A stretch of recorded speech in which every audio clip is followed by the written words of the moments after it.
Checkered flag, Josh Herrin, the 2010 champion, up against last year's champion in Danny Eslick.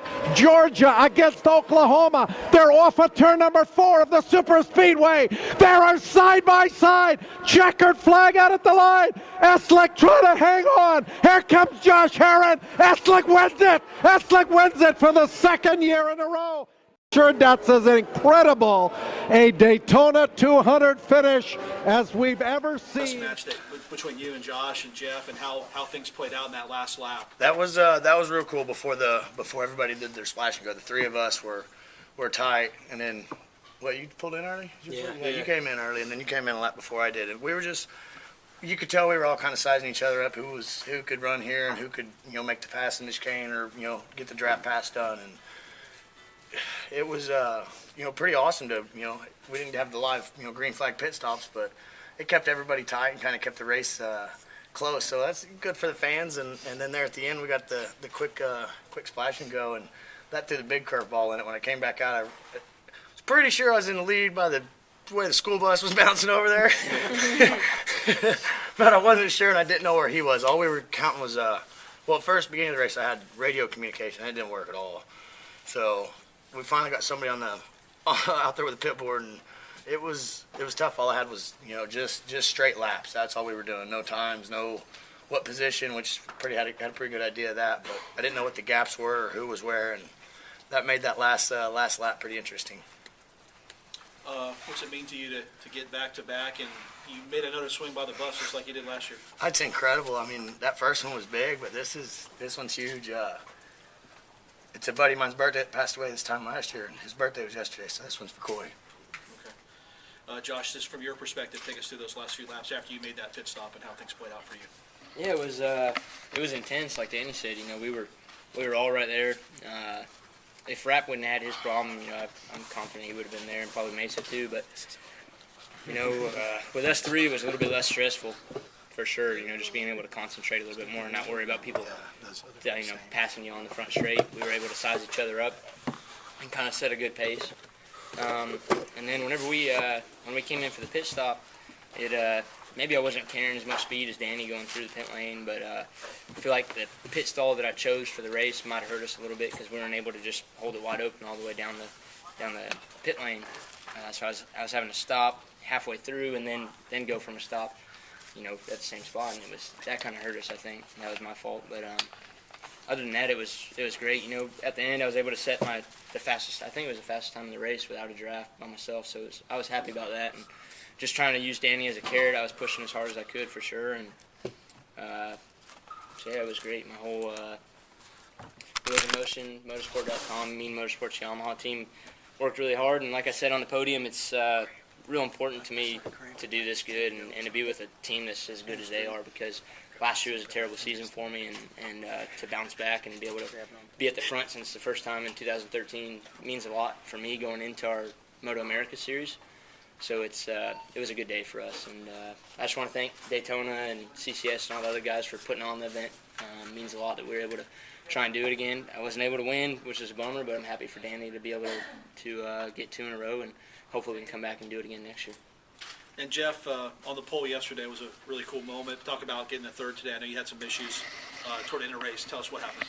Yeah, I was just trying to play it smart, and like Danny said, and Josh, we're just all mixing it up, just having fun and racing really close and sliding in there. And Danny had some killer passes, and we're just having fun out there, honestly, and wait until the end. We knew it was the three of us that were going to fight for the win at the end, and we had an issue with our fuel cannon at the end. I came ripping down pit road like Danny, I assume. Like I held it wide open from the chicane and never lifted till halfway down the pit lane, and I knew we could do that because we used to do it on thousands here. And when I came out dead even with Josh. He was right there. I almost was able to pass him before the dog leg because I had such a run from the back in first gear. And as soon as we went into the West Horseshoe, the thing just went boom, and it exploded. And I couldn't see anything. It was just white everywhere, and I thought the radiator popped or something. And then all of a sudden I realized, wait a minute, it's not hot, it's cold. Then I could smell it. Like, that's race fuel. And I came out of the horseshoe and I looked down and I saw what looked like a black zip tie stuck in the tank that had it wedged open like this much. And then I went to the next corner and it blew again all over the place.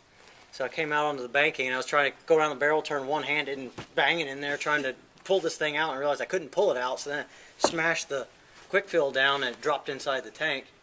I put my head down. I think I did my fastest lap of the race, or the fastest lap of the race then, by myself, trying to run these guys down, because I could still see Josh, but I think pulled a good 5-second gap. And I saw on the board it was like 3 laps to go, and I thought maybe they'd start mixing it up and slow it down.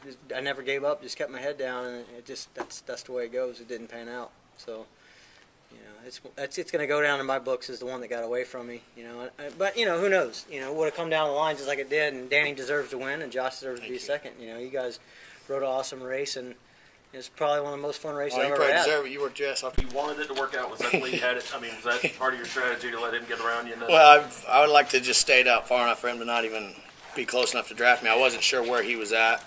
You know, when I glanced back, I don't know, I guess there was about a lap and a half to go. I didn't see him, then I guess it was coming around for that last lap I'd seen him, and it was like, well, he's either going to run me down in the chicane and I'll be in the just wrong spot and he'll be right there. So I kind of backed off, and we both played cat and mouse for a minute, and he stuffed it in on the, I guess in the chicane, I think, wasn't it?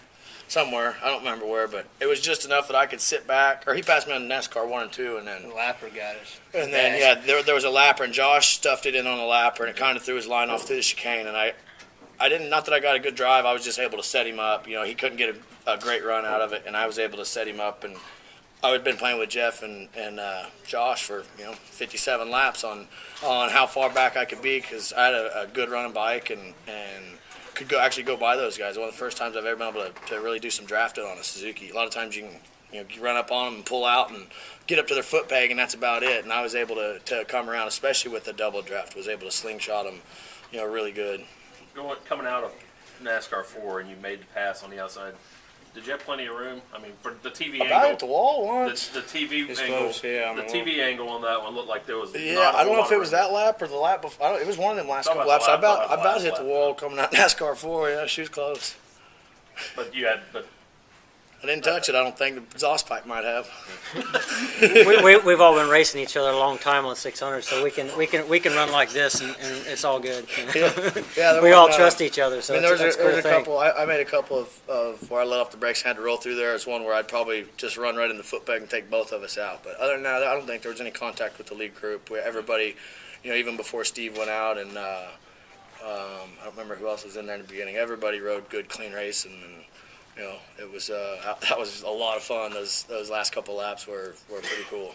there was no doubt in your mind you were going to be able to get around them on the last. From where I was at of the chicane, I was, unless I messed up, which it was, at one point I thought I missed, because you kind of hold the thing, you're not wide open when you're setting a draft up, and I thought I'd missed my opportunity, but it worked out just right. And was there any doubt that he was going to, in your mind, that he was going to be able to get by you from what you'd seen earlier in the race? I knew that, what it seemed like was that before the restart, he had been, I don't know if he was holding back a little bit, but it seemed like, he felt a little bit better on the top speed after the restart. And I'd kind of not had a real good chance at setting him up, trying to figure out where I could get him at. And I thought I was going to be able to hold him off, because I thought he got stuck behind the lapper coming out of the chicane, but it wasn't that way. I tried staying low and then coming up high, and I don't know if I messed myself up or not, but I did, hit the pothole coming out of the chicane because of the way the lapper had set me up through there, and that kind of screwed me over. But, I had a feeling he was going to go by, but I thought I could have. I was going to ride through Got that back.